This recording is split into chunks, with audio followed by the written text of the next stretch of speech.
પાણીમાં મીઠું નાખીને નાહવાથી તમારી બધી તકલીફો દૂર થઈ જશે. ઊભા રહો, આ વાત સોશિયલ મીડિયા પર વાયરલ છે. શું આ વાત સાચી છે કે ખાલી અફવા? પહેલાંના સમયથી જ મીઠાવાળા પાણીના પ્રયોગો ચાલે છે, પણ સાયન્સ આની માટે શું કહે છે? ચાલો જાણીએ.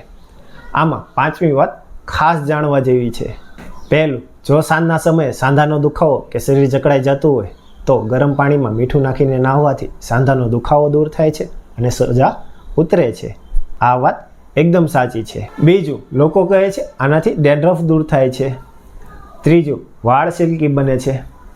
પણ ના, રોજ મીઠાવાળું પાણી માથામાં નાખવાથી વાળ ડ્રાય બને છે અને વાળ બગડી જાય છે, એટલે વાળમાં પ્રયોગ ના કરતા.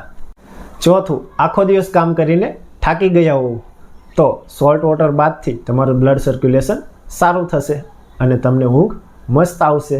પાંચમી ઇમ્પોર્ટન્ટ વાત, જો તમને ચોમાસામાં કે પરસેવાના લીધે ફંગલ ઇન્ફેક્શન કે ધાધર થતી હોય તો મીઠાવાળા પાણીમાં થોડી હળદર નાખીને નાહવાથી ખૂબ જ ફાયદો થાય છે, કારણ કે હળદર એન્ટીફંગલ છે. આ કોઈ કાયમી ઇલાજ નથી. જો તમને ધાધર કે સ્કિનની તકલીફ હોય અને એનું કાયમી સોલ્યુશન જોતું હોય તો નીચે આપેલા વોટ્સઅપ નંબર કે કોમેન્ટમાં સ્કિન લખીને મોકલી દો.